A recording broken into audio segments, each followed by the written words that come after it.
The dominance approach. The dominance approach frames women as being systematically oppressed within societal structures, including language use. Women's speech patterns are analyzed through the lens of power with a focus on how language reflects and reinforces gender inequalities. Linguistic differences between women and men are interpreted as reflections of broader power imbalances.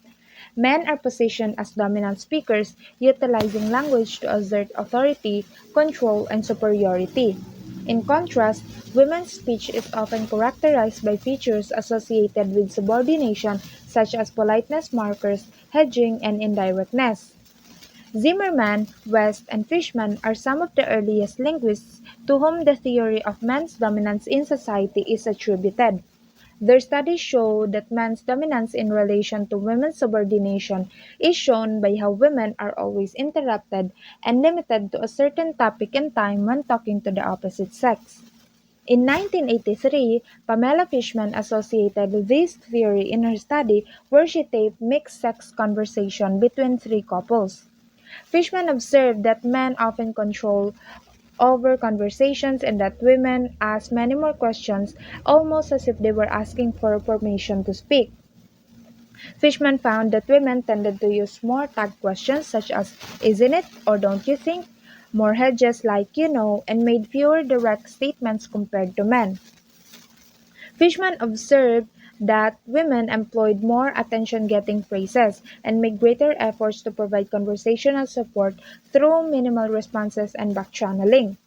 This suggests that women actively work to maintain conversational engagement and harmony in mixed-sex interactions.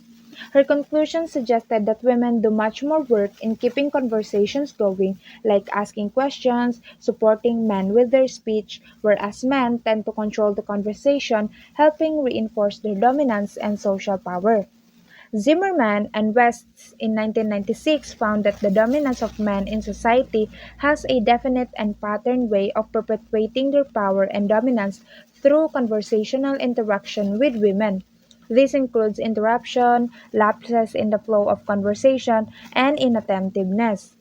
Additionally, their analysis shows that men not only interrupt women more frequently, but they also use delayed minimal responses more often, particularly when talking to women. This pattern suggests a gender dynamic in conversational strategies, with men employing techniques to assert dominance and control over discourse. Critics of Created using Powtoon.